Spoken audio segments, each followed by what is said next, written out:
The people who resist the coronation of Gennady Golovkin as the king of boxing range from informed experts, curmudgeons and professional cynics through to those few who are in a position to test the proposition for themselves.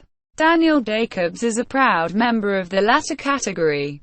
On Saturday night at Madison Square Garden, a suitably grand and historic setting for what promises to be the most strenuous examination of Golovkin's credentials, Jacobs will have the advantage of home support, atomic power in both hands, and a backstory that will no doubt tempt otherwise measured opinion makers to lean dewy-eyed in his favor.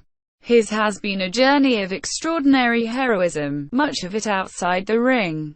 In the course of compiling 29 stoppages in 32 contests, Jacobs has been interrupted in his reach for the crown by a rare bone cancer that conventional medical evidence decreed was not only career-ending but life-threatening. It is to his immense credit that he defied their prognosis. Whether he can upset the odds against Golovkin is an altogether different test of his resolve, skill and self-belief.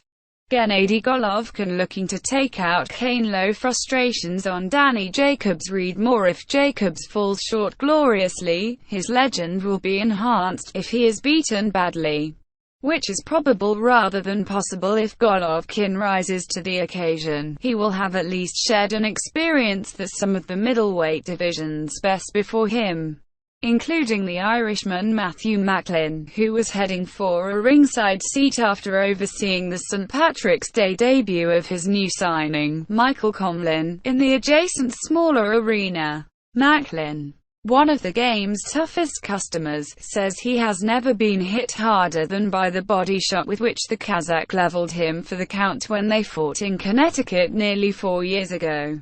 Since then, Macklin has had to manage a hard exit from the business, while Golovkin, who is 35 next month, has gone on to wreck the ambitions of several worthy contenders.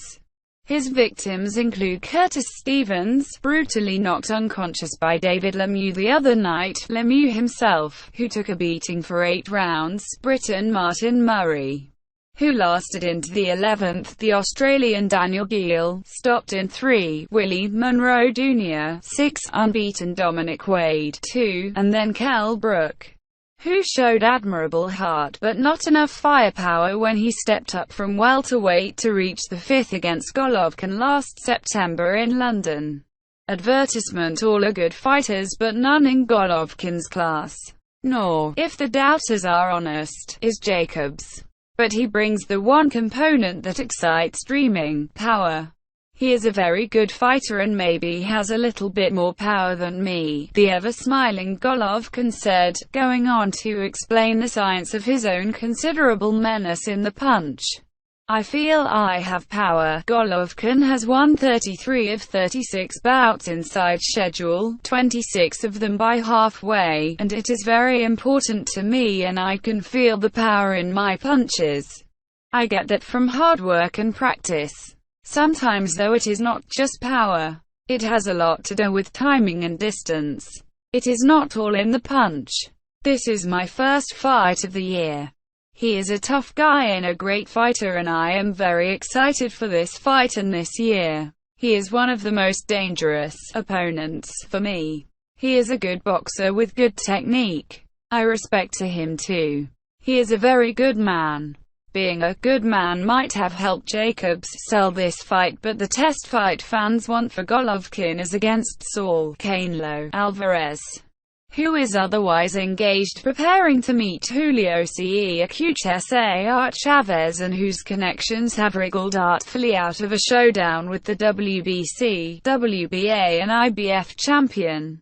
Golovkin's trainer, Abel Sanchez, says, I think Jacobs is a bigger threat than Canelo. He has got one-punch power. There is the chance he will knock you out. He is a big dude. Canelo is more of a combination puncher, but they are both very good fighters. Both Canelo and Jacobs have fights coming up, and Canelo has the bigger guy on the 6th of May. We will be able to tell then who is the bigger and stronger guy. At the weigh-in in New York, Golovkin and Jacobs were each inside an ounce less than the 160 pounds limit. As long as it lasts. There should be few backward steps from either, but the champion has the pedigree to finish it sometime between the 6th and 10th.